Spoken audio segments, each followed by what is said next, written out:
Hello বন্ধুরা, দেখো আজকে প্রচণ্ড গরম পড়েছে। আর এই গরমের ভিতরে আমি সবজি বাজার করতে চলে এসেছি। ঘরে সবজি নেই, ওই জন্য সবজি বাজারে চলে এসেছি। তো বাজারটা অনেক বড় হয়। আর এখানে দেখো প্রচণ্ড রৌদ্র উঠে গেছে। তো মশারি কেনার ছিল, তো ঘরে মশারি ছিঁড়ে গেছে, ওই জন্য মশারি কিনতে এসেছি।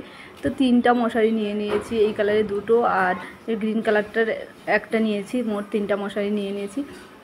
তো পিঙ্ক কালারের মশারিটা দেখাচ্ছিল, ওটা পছন্দ হয়নি, তো 2টো কালার নিয়ে নিয়েছি। তো এবার সবজি বাজারের দিকে চলে আসলাম। তো সবজি বাজারে তো প্রচুর সবজি উঠেছে, আর রৌদ্র উঠেছে, গরমটাও প্রচণ্ড গরম। তো চলো আমি কি কি সবজি বাজার করছি সেইগুলোকে তোমাদেরকেও দেখাও, আর কোন সবজির কতটা দাম সেটাও বলবো। দেখো এখানে পটল হলো 15 টাকা পোয়া।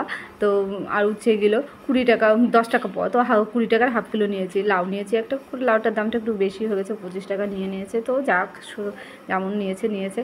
আর এখানে অনেক সবজি ছিল, ঝিঙে ছিল, অনেক সবজি ছিল। তো ওইগুলো নেইনি। লেবু নিয়ে নিলাম 20 টাকার 5টা লেবু মাত্র, তাও সাইজটা অনেকটা ছোটো। তো কী করবো, গরমের ভিতর নিতেই হবে। আর এখান থেকে আমরা কাঁঠাল নিয়ে নিলাম, একটা আস্ত কাঁঠাল নিয়ে নিয়েছি। এটা কবে খাবো জানি না। আর এখানে বেল উঠেছিল, তো একটা বেলও নিয়ে নিলাম। বেলটার দাম নিয়ে নিল 15 টাকা। আর এই কাঁঠালটার দাম নিয়েছিল 25 টাকা, সস্তায় পেয়ে গেছি। আর এখানে কচুরলতি নিয়ে নিয়েছি, আম নিয়ে নিয়েছি কাঁচা, আলুগুলোর দামটাও বেশি, 26 টাকা কিলো। আর এখানে অনেক তরমুজ উঠেছিল।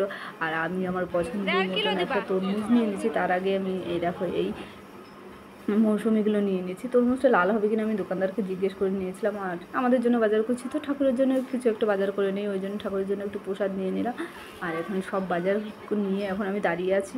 তো দাঁড়িয়ে থাকতে ভাবলাম এখান থেকে একটা পাউরুটির প্যাকেট নিয়ে নিই, ডিমের টোস্ট বানিয়ে খেয়ে নেব। তো আমি এবার একটা টোটো ভাড়া করে নিলাম। ভাড়া বলতে টোটো ছিল, তো টোটোটাতে এত ব্যাগ টেনে নিয়ে যেতে পারবো না, ওই জন্য টোটোর উপরে ব্যাগগুলো সব রেখে দিয়েছি। আর এবার আমি চলে আসবো বাড়ির দিকে।